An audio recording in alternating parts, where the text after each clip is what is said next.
Assalamualaikum warahmatullahi wabarakatuh. Alhamdulillahilladzi khalaqal mauta wal hayata liyabluwakum ayyukum ahsanu amala. Asyhadu an la ilaha illallah wahdahu la syarikalah wa asyhadu anna Muhammadan abduhu wa rasuluh. Allahumma salli wa sallim ala nabiyyina Muhammad wa ala alihi wa sahbihi wa man wala. Amma ba'd. Para jamaah yang dirahmati Allah, alhamdulillah pagi ini kita bisa bertemu lagi. Dan sekali lagi kita berharap mudah-mudahan setiap pertemuan kita, termasuk pertemuan kita pada pagi hari ini, benar-benar menjadi pertemuan yang mendapatkan ridho dari Allah Subhanahu wa Ta'ala. Para jamaah yang dirahmati Allah, hari ini kebetulan saja saya bertemu dengan beberapa orang teman. Habis sholat subuh, temu dan berbincang sebentar. Perbincangan itu sebenarnya sederhana, tetapi saya coba untuk saya renungkan. Yang pertama, dikatakan kenapa orang itu sekarang cenderung hanya melakukan tindakan yang secara formal itu dianggap sah. Itu ada aturan-aturan yang tidak tertulis yang sebenarnya menjadi konsep etik yang seharusnya kita jalani. Berjalanlah dengan tenang, tidak mengusik orang ketika melakukan tindakan apapun. Ketika kita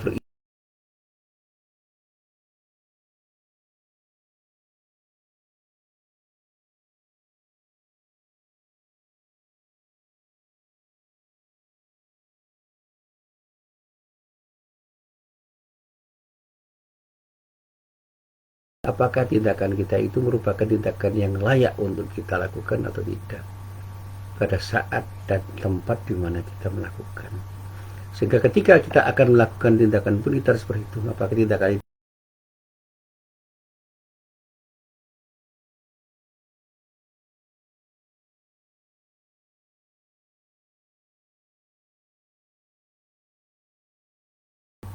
haram tidak haram.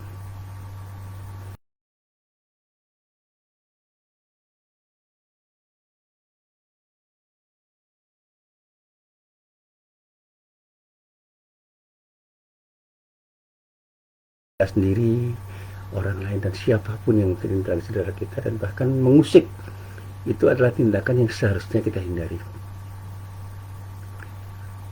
Bahkan ketika saya mengaji, saya mencoba untuk mengucapkan kata-kata, kalimat, ungkapan-ungkapan yang enak didengar, enak disimak, tidak menyakiti hati orang lain. Mungkin ada yang tersinggung, tapi jangan sampai ketersinggungan itu orang itu kesal, marah, dan bahkan sakit hati. Satu saat saya ditanya, lebih baik mana? Orang pemarah tetapi dermawan dengan orang yang lembut, sopan, santun, ramah, tetapi pelit. Ya, kita tidak bisa membandingkan itu dengan bandingan hitam putih. Seharusnya orang itu di samping dia itu ramah, dia juga dermawan. Sehingga ketika orang itu dermawan, tapi sikap dermawannya itu tidak diimbangi dengan sikap ramah, boleh saja kedermawanannya itu tidak seluruhnya membuat orang itu senang. Satu contoh yang paling mudah, ketika kita memberi sesuatu pada orang lain dan pemberian itu kita lakukan dengan cara yang tidak sopan, bisa membuat orang kita beri itu tidak senang, merasa tidak nyaman, bahkan merasa terhina. Ada orang miskin butuh sumbangan, kita sumbang dengan cara yang tidak tepat, dengan ucapan yang bisa menyakiti hati orang itu adalah tindakan yang tidak tepat untuk kita lakukan. Dan kalau kita mengkaji ayat-ayat Al-Quran tentang sedekah itu adalah tindakan yang tidak seharusnya kita lakukan. Bagaimana kita memberi tanpa minta dipuji dan tidak merendahkan orang yang kita beri, itu adalah tindakan yang diatur oleh Allah.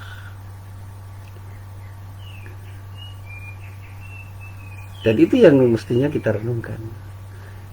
Etika bersedekah itu kan jelas itu. Silakan ada memberi, tapi jangan pernah kita memberi dengan cara yang tidak tepat. Baik dengan cara merendahkan orang yang kita beri, atau mencari atau meminta pujian dari orang yang kita beri. Itu sebuah tindakan yang tidak etis.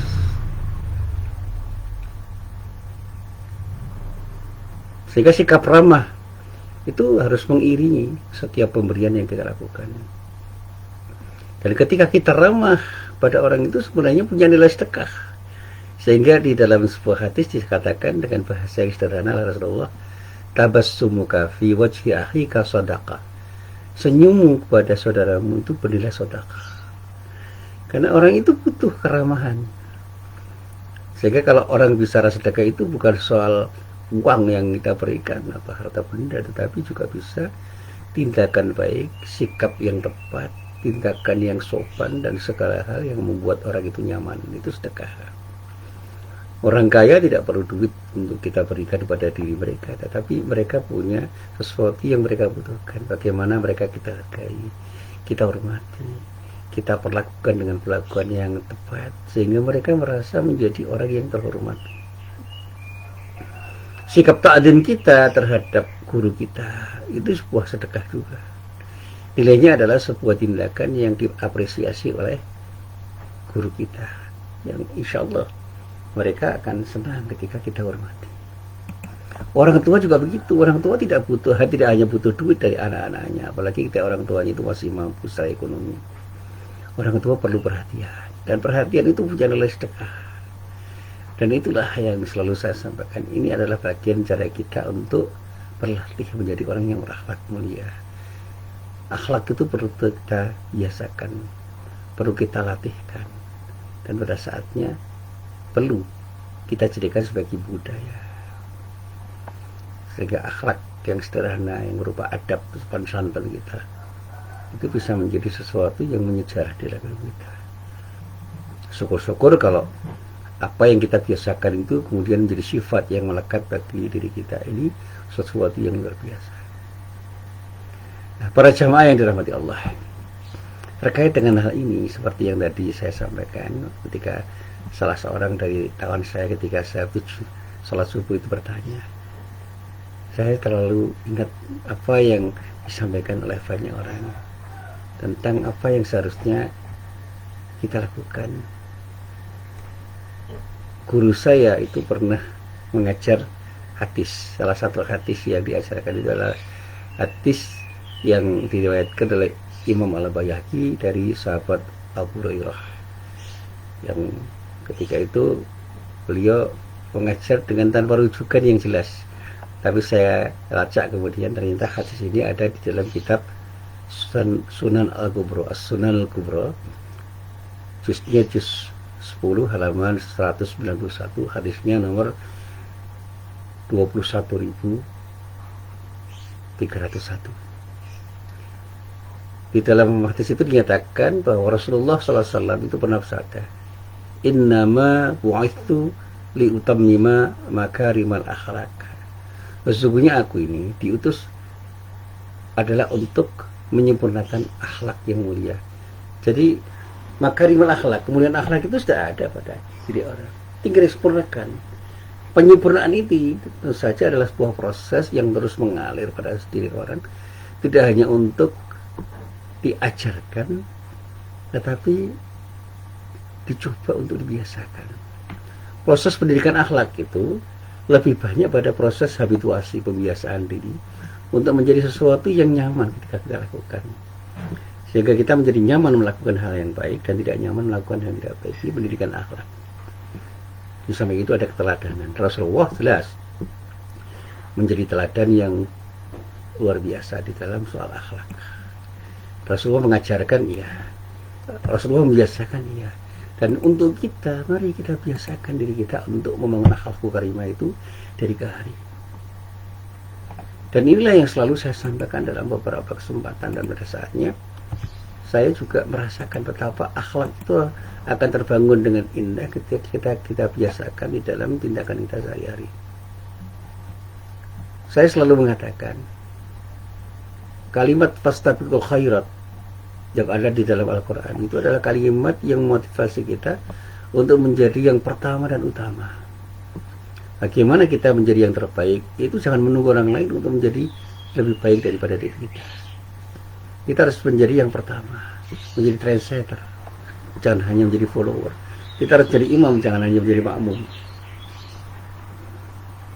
Dan jangan minimalis, lakukan yang terbaik sampai pada batas kemampuan kita yang terbaik untuk kita lakukan, sehingga seluruh potensi kita kerahkan untuk menjadikan kita itu punya tindakan yang terbaik, sehingga karakter kita sebagai seorang manusia itu betul-betul menjadi yang terbaik sesuai dengan kemampuan kita masing-masing untuk berproses menjadi yang terbaik dimanapun dan kapanpun ketika berinteraksi dengan siapapun. Dan kalimat fastabiqul khairat itu untuk seluruh umat manusia, sehingga kita bisa berlomba dengan sesama muslim dan dengan orang-orang non muslim di dalam berbangsa, di dalam bernegara, di dalam bermasyarakat, di dalam berinteraksi dengan orang lain. Mari kita menjadi yang terbaik. Bahkan orang Islam itu jangan sampai mengusik kehadiran orang. Bahkan kehadiran kita itu bisa membuat nyaman orang lain. Itu akhlak muslim yang seharusnya terjadi. Nah, para jamaah yang dirahmati Allah, terkait dengan hal ini sebenarnya ada pelajaran akhlak yang disebut dengan muru'ah. Bagaimana kita itu mengejar kemuliaan, bukan hanya mengejar kewajiban. Saya pernah melihat ada seorang mubalik itu yang sebelum berceramah itu merokok di serambi masjid. Lihatlah ibu-ibu, dan ibu-ibu terasa tidak nyaman.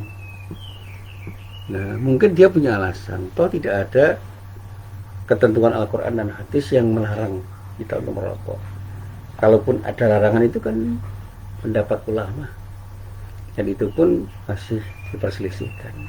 Apakah merokok itu makruh atau haram, itu kan diperselisihkan. Bahkan ada yang mengatakan karena tidak ada ayat dan hadis yang mengatakan keharaman rokok dan larangan merokok, orang bisa berpendapat pada dasarnya merokok itu adalah tindakan yang mubah, tindakan yang boleh dilakukan.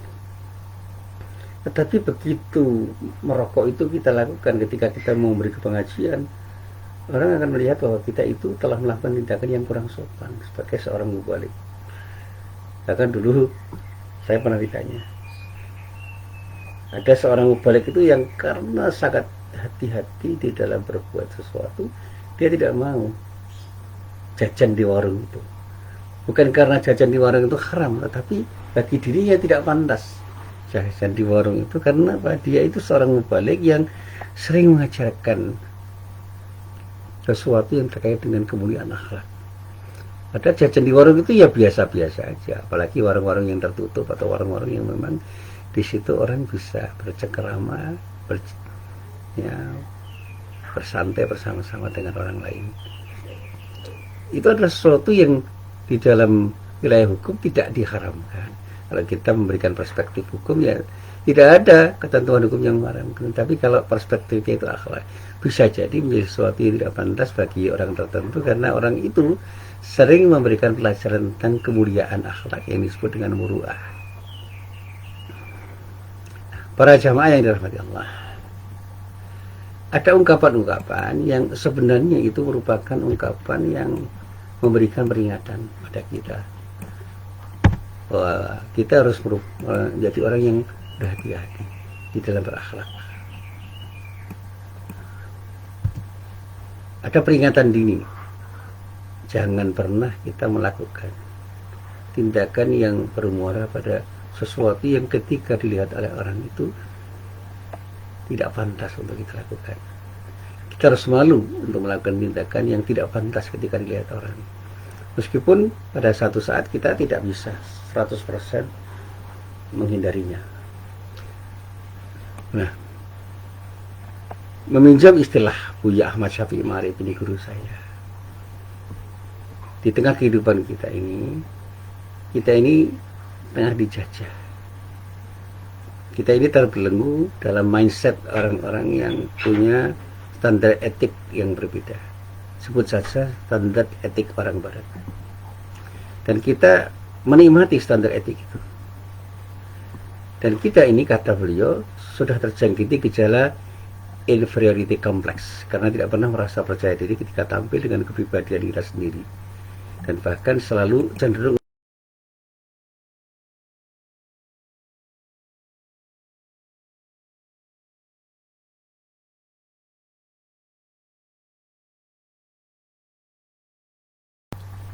untuk mengingatkan bangsa Mesir agar tidak terbaratkan dan berteriak lantang, kalau kita mau maju, jangan pernah kita meniru orang barat. Kita harus menjadi diri kita sendiri, akan mencintai diri kita. Kalau kita itu yakin bahwa kita ini bisa, kenapa kita harus meniru orang barat?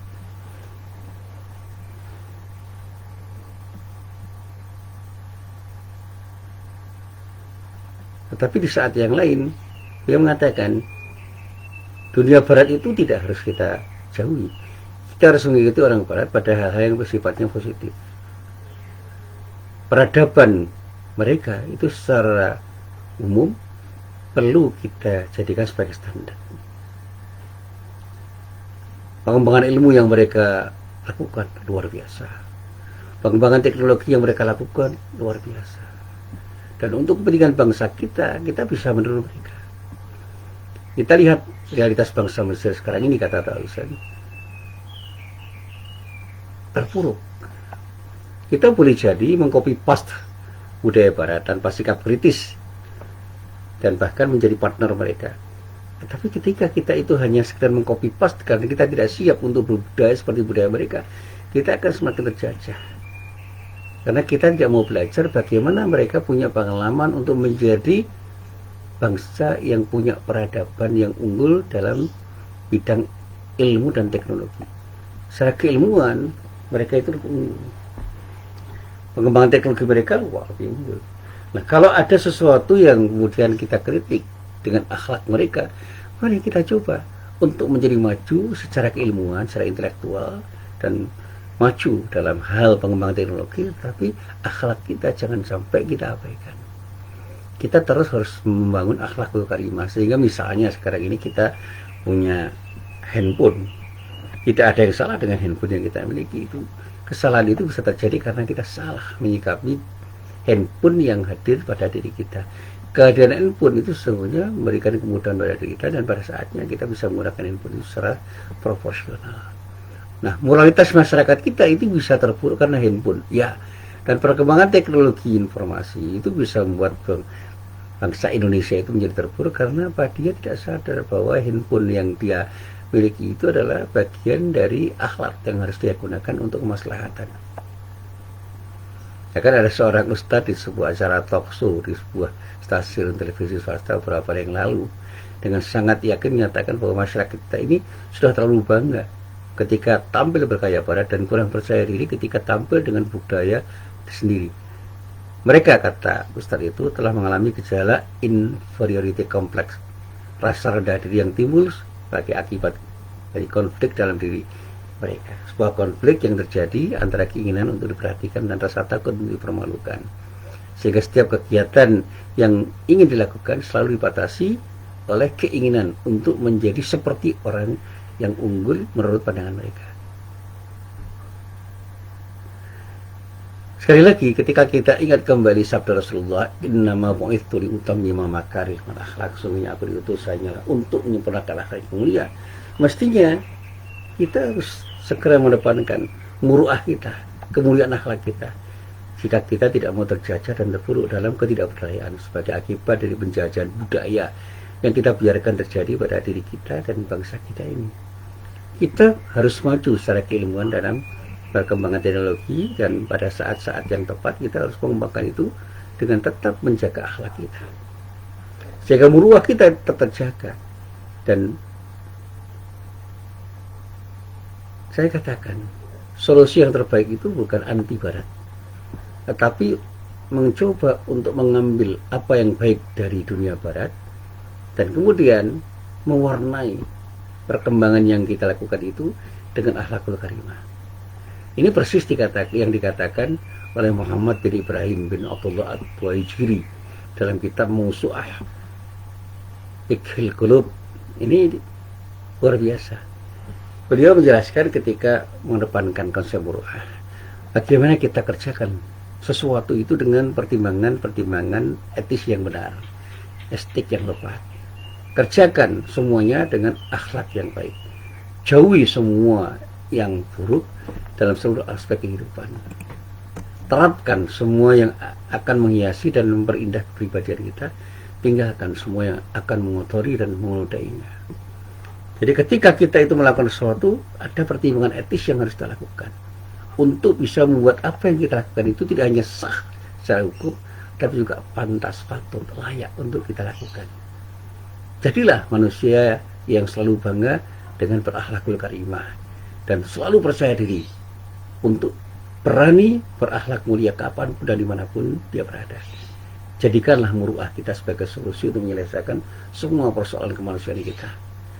Kita boleh saja sekali lagi mencontoh segala yang baik dari dunia barat sekalipun, tapi jangan rela untuk membaratkan diri tanpa sikap politis dengan akhlak pengumumah dan akhlak yang tercela. Sekali lagi saya selalu mengatakan begini, peradaban barat memang telah maju secara keilmuan dan teknologi, tapi mereka tengah memiliki persoalan penting dalam hal moralitas. Kemajuan barat boleh saja kita jadikan sebagai cermin, tapi jangan sekejap pun kita lengah untuk maju seperti mereka tanpa landasan muru'ah kita. Jangan pernah kita itu hanya maju secara keilmuan, secara intelektual, dan dalam perkembangan teknologi yang sudah bisa kita lihat di dunia barat. Saya selalu mengingatkan, mari kita mulai berkompetisi dengan dunia barat dengan semangat fastabiqul khairat untuk selalu menjadi orang yang hebat di atas mereka, karena kita punya akhlakul karimah yang mungkin tidak mereka miliki. Dan saya juga pernah membaca tentang bagaimana Jepang itu bangkit menjadi negara yang hebat karena mereka punya karakter yang hebat. Orang Jepang itu adalah pekerja keras, orang-orang yang cerdas di dalam memilih sesuatu untuk melakukan sesuatu yang tepat, sehingga mereka itu betul-betul menikmati pekerjaan yang mereka lakukan dan punya etos kerja yang luar biasa. Dan pada saatnya mereka tidak pernah rendah diri di hadapan orang-orang barat, karena mereka punya sesuatu yang mereka banggakan dengan kemajuan teknologi yang ternyata dalam beberapa hal unggul dari dunia barat. Kalau kita bicara teknologi otomotif dunia barat dengan dunia Jepang, kita bisa melihat beberapa keunggulan teknologi otomotif Jepang dibandingkan dunia barat. Misalnya, sekarang orang berkiblat pada Cina. Mungkin teknologi otomotif mereka itu belum sehebat Jepang, tapi mereka selalu berkembang dan mengembangkan diri untuk maju. Dan pada saatnya ketika kita bicara tentang bagaimana mereka itu mengekspor sesuatu yang mereka produksi, di Indonesia ini barang Cina itu terlalu banyak untuk kita sebut. Kita sebelum pernah melecehkan Vietnam sebagai negara yang baru selesai dari perang, tapi sekarang mereka berhasil mengekspor beras ke Indonesia dan Indonesia bergantung pada ekspor mereka. Thailand juga mengekspor beras dan buah-buahan ke Indonesia.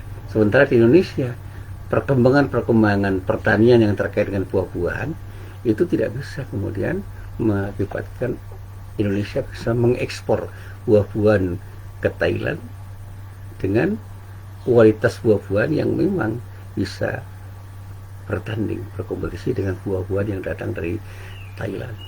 Sehingga kalau kita berbicara tentang buah-buahan, waktu saya berhaji di Tanah Suci pun banyak buah-buahan yang datang dari Thailand, bukan dari Indonesia. Dan kita harus tahu bahwa negeri kita itu negeri yang subur, makmur sebenarnya, tetapi karena kita tidak punya semangat untuk berfastabiqul khairat, berlomba-lomba untuk menjadi yang terbaik, kita menjadi terpuruk. Dan ini juga terkait dengan konsep etik yang kita miliki, bahwa karakter yang kita bangun untuk diri kita itu masih harus kita benahi, dan insya Allah dengan akhlakul karimah kita akan jadi bangsa yang maju, dan kemajuan itu pun tidak akan membuat kita terpuruk. Karena apa? Kita selalu melandasi kemajuan peradaban ini dengan landasan akhlakul karimah, yang akan membuat kita insya Allah akan menjadi bangsa panutan, bangsa yang bisa menjadi cermin bagi bangsa yang lain.